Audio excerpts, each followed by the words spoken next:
So I'm getting ready to replace all the ball joints, the lower ball joints, and all 4 of these. Be replacing the rotor studs and the brake pads. Let's get to it.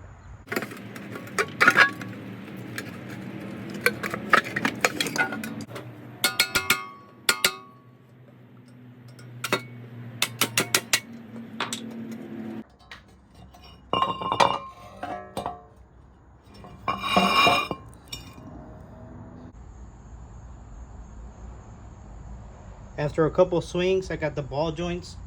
We have the extended stud. We have all the clips, everything ready to go. To remove the original stud, just put it on top of a socket, a deep socket, and just hammer it.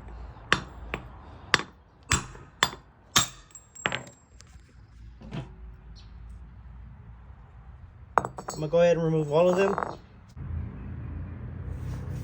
To install our stud, we will need this device right here. To buy it at any auto parts. You'll also need this open end lug nut. That way the stud could go through. Fortunately, I don't have a regular one. This one does involve having the key. But let me put it together. Let me show you exactly how to do it. Alright, so this is how I have it. The stud is through that piece. Then of course our lug nut. Then our impact gun.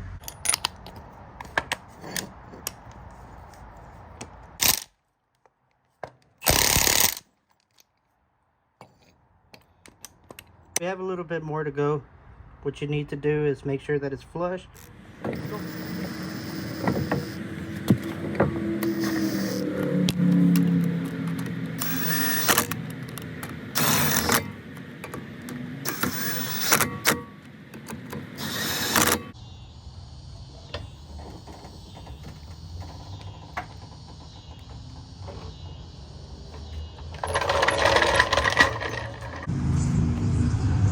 So now that the rear is done, I have to work on the front. To be able to do the front and get it a little bit raised up because it's a little too low, I'll swap out the suspension. The suspension for the front at the meantime is stock. I'll be swapping out for these Skunk 2. They're used. The top heads, the bushing is gone. So I'll be replacing both of those bushings. Here's a part number. These are the pros. So it's a 19 that's holding it down. What you do want is to put it back in the same spot, basically. The washer comes off, the top hat comes off. That's what's left of the bushing. And then of course whatever's stuck inside, but happens over time. Just need to replace it. Put the little sleeve inside of the bushing. Then of course it just slides in, slides right in. Top hat's a little damaged because it was riding with no bushing for a long time. Then you install the other bushing just like that, and with the old and with the new. So there's no play anymore. There's no play at all. Suspension should be good.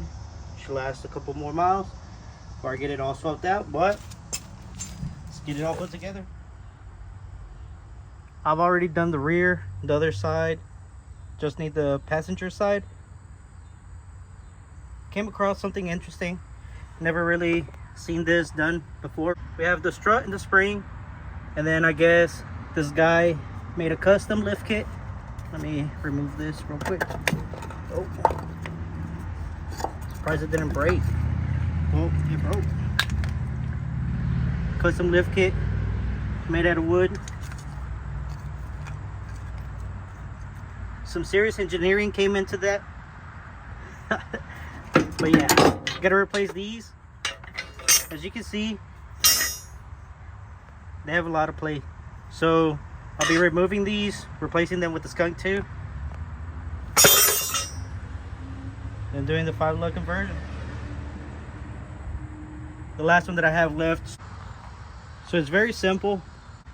The line connects. I just need that C clamp. I just have to adjust the front for the suspension. The back's gonna be a little bit lifted, kind of like the way that it is. I'll be getting some different tires, a whole different setup of wheels. They are gonna be 5-lug. For the meantime, these will do. On the next video, we'll get this thing started. I just have to knock out the brakes and a little bit of wiring.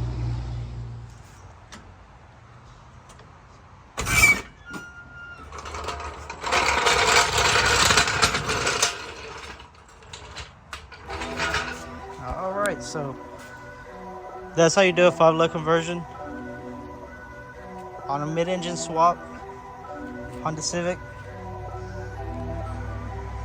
So you set the thing.